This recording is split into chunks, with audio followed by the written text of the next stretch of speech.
Buenas tardes. Vamos a continuar con la lección referente al presupuesto. Hoy vamos a estudiar primeramente de los tipos de presupuestos. Y existe una clasificación doctrinaria que dicen que existen dos tipos o clases de presupuesto: el denominado único o universal y el denominado presupuesto múltiple.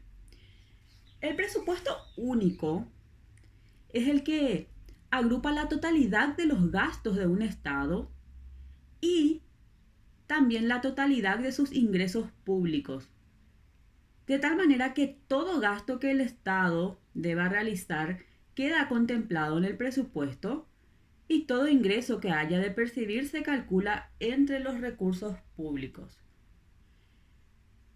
Ahora, el presupuesto múltiple.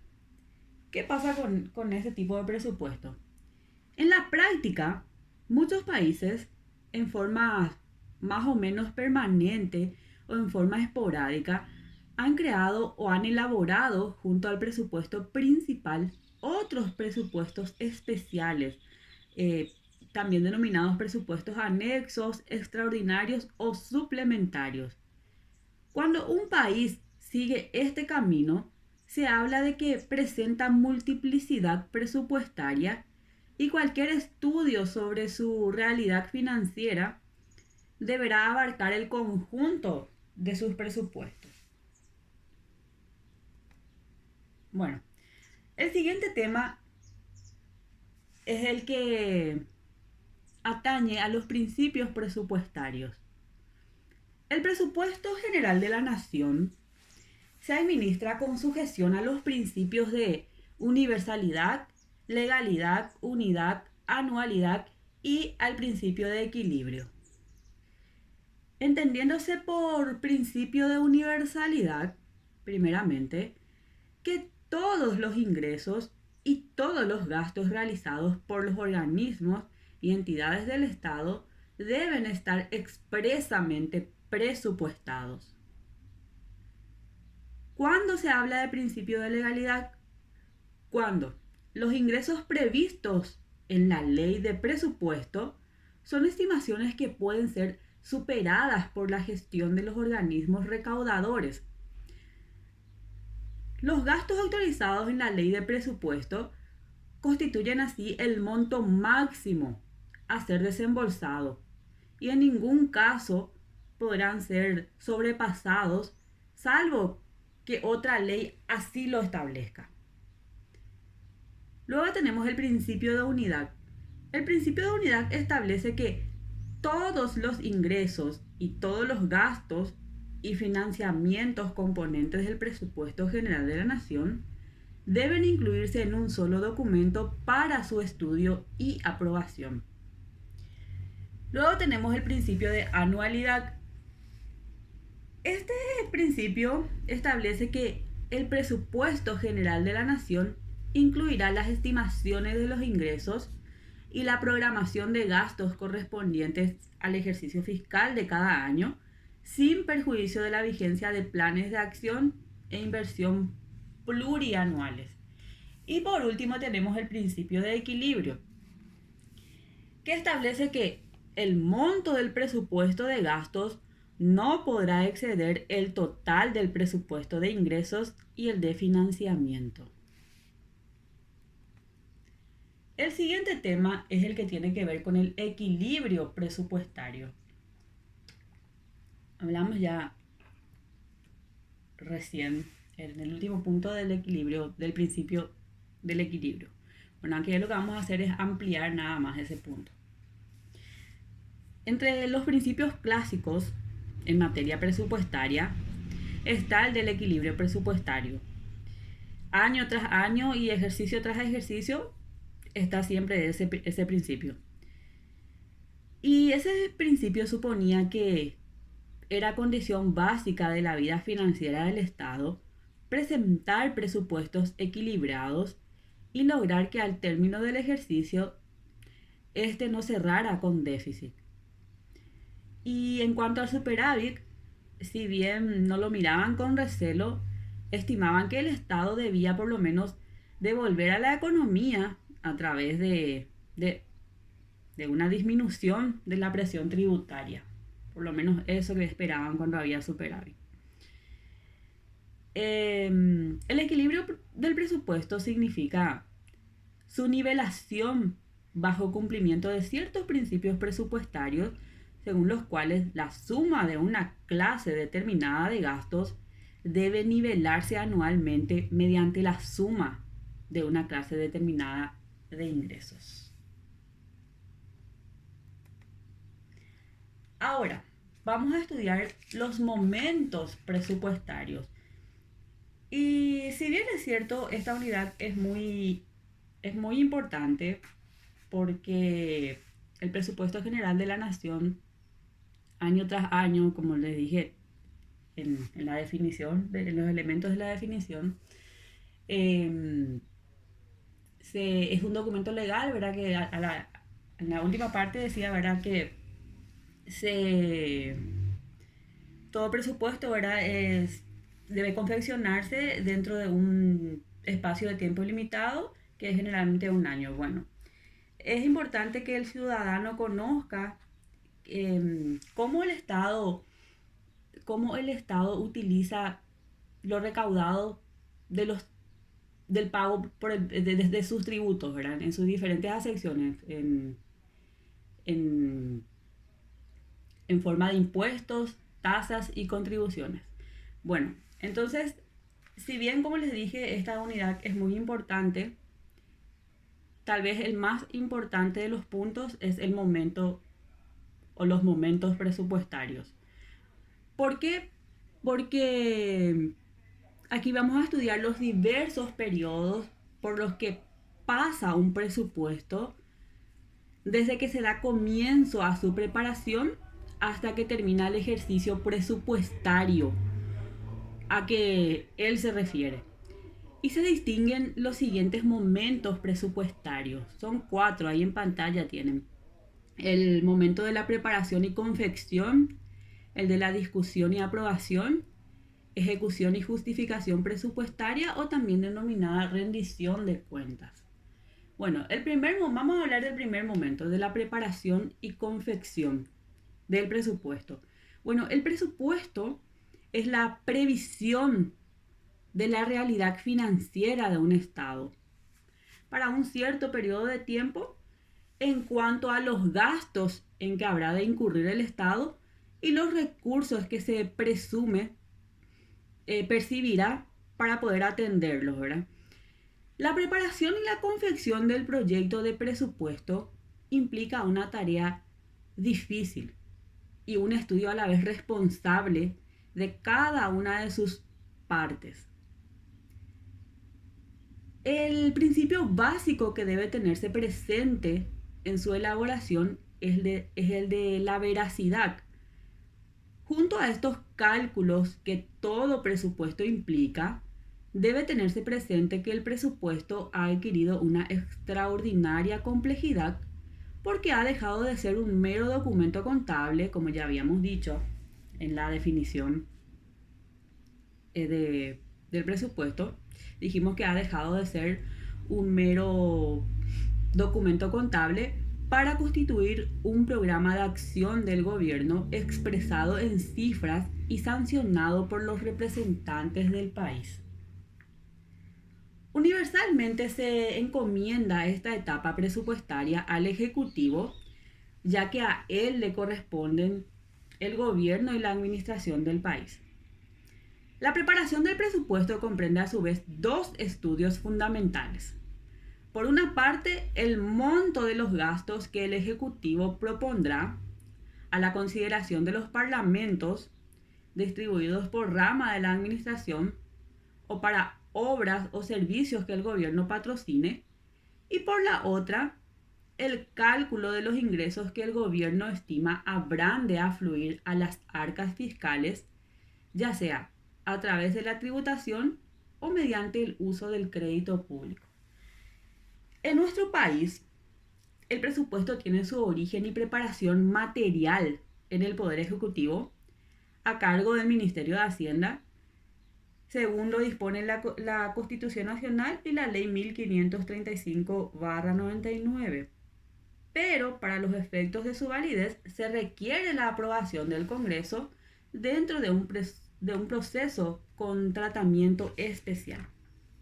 Es así que el artículo 216 y 217, o sea, los artículos de la Constitución Nacional, hablan del presupuesto general de la nación, hacen alusión a este tema.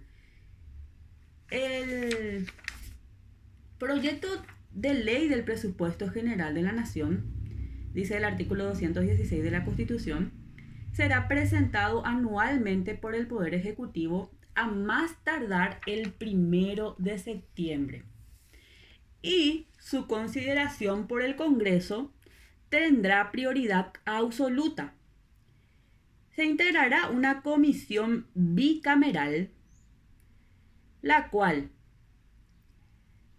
recibido el proyecto, lo estudiará y presentará un dictamen a su respectiva Cámara en un plazo no mayor de 60 días. Recibidos los dictámenes, la Cámara de Diputados se abocará al estudio del proyecto en sesiones plenarias y deberá despacharlo en un plazo no mayor de 15 días corridos. Después dice que la Cámara de Senadores dispondrá de igual plazo para el estudio del proyecto con las modificaciones introducidas por la Cámara de Diputados, y si las aprobase, el mismo quedará sancionado. En caso contrario, o sea, en caso de que lo rechace, el proyecto volverá con las objeciones a la otra Cámara, la cual se expedirá dentro del plazo de 10 días corridos, exclusivamente sobre los puntos discrepantes del Senado, procediéndose en la forma prevista en el artículo 207, incisos 1, 2 y 3, siempre dentro del plazo de 10 días corridos. Dice además ese artículo 216, que les estoy leyendo de la Constitución Nacional, todos los plazos establecidos en este artículo son perentorios y la falta de despacho de cualquiera de los proyectos se entenderá como aprobación. Las cámaras podrán rechazar totalmente el proyecto presentado a su estudio por el Poder Ejecutivo solo por mayoría absoluta de 2/3 en cada una de ellas. Luego tenemos el segundo momento, y es el de la discusión y aprobación. Esta segunda etapa presupuestaria está encomendada en todos los países al Parlamento y se inicia con la recepción del proyecto enviado por el Ejecutivo y termina con la aprobación final del proyecto, sea que se le hayan introducido modificaciones o no.